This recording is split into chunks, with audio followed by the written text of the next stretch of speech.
Okay, today we're going to take a look at the Rebel T5. Okay, this is the Canon Rebel T5 or the 1200D. Okay, this is the 18-55 kit lens, as we get the battery pack and the battery charger. The strap with the battery, you could charge it as quick as 2 hours. This model has an 18 megapixel CMOS sensor with 9 points of autofocus, 3 frames per second. It does come with a 3-inch LCD non-touch screen. Let's take a look at the buttons. Here we have the play button, menu button, white balance, autofocus, the ISO, timer, display, the quick controls, the aperture, the zoom in, zoom out.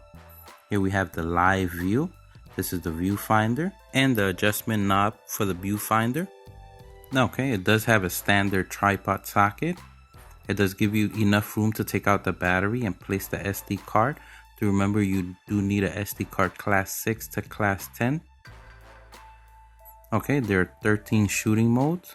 That's your on and off button to the right, your flash button, your main dial.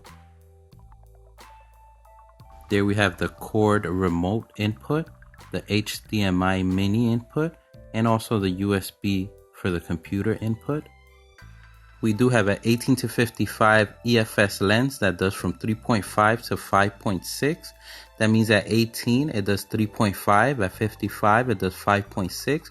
So that means it does get darker as you zoom in. This does do autofocus. You could go from manual to autofocus. It does have stabilization, which you could turn on and off depending if you're in a tripod. Okay, you're going to see these white dots, one in the camera body and one in the lens. This is what's going to help you line up the lens so you could put it on correctly. Remember never to force the lens if it doesn't go in. Okay, you also want to hold it from the bottom until you hear it click.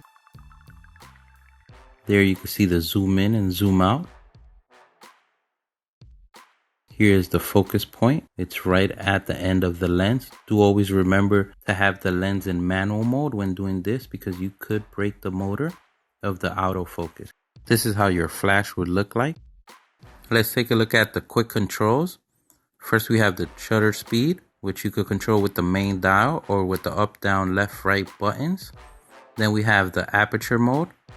Then we have the ISO. Then we have the exposure level indicator.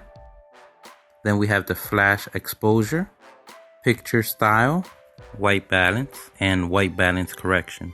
Auto lighting optimizer to raise the flash, the autofocus operation, the self timer, metering mode, and the type of file that you're using. Then we have the shooting modes. First we have the aperture priority, shutter priority, program mode, scene intelligent auto, flash off mode, creative auto, portrait mode, landscape mode, close-up mode or macro, sports mode, night portrait, and movie mode.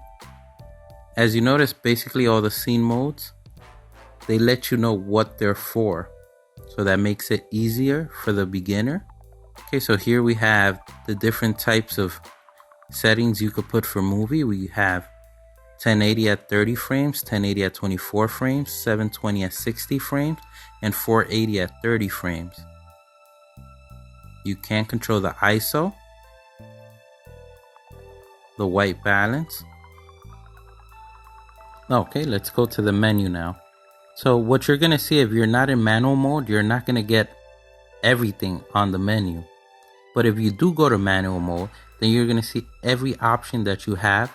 So you're going to have more control over your camera in manual mode. Okay, we also have the live mode. So you can see everything in live view. Okay, this is the autofocus. As you see, the focus moves up and down to get the focus. Here's a live view of how autofocus works. Here are 2 test photos.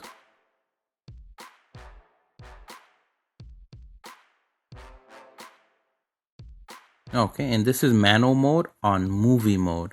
So what you're going to see about manual mode is, let's say once you do get the subject in focus, but then you move the camera or the subject moves, it could become blurry. What I noticed, it does work best in movie with face detection. It does a lot better, but then you would need a face to focus on and place the camera in autofocus.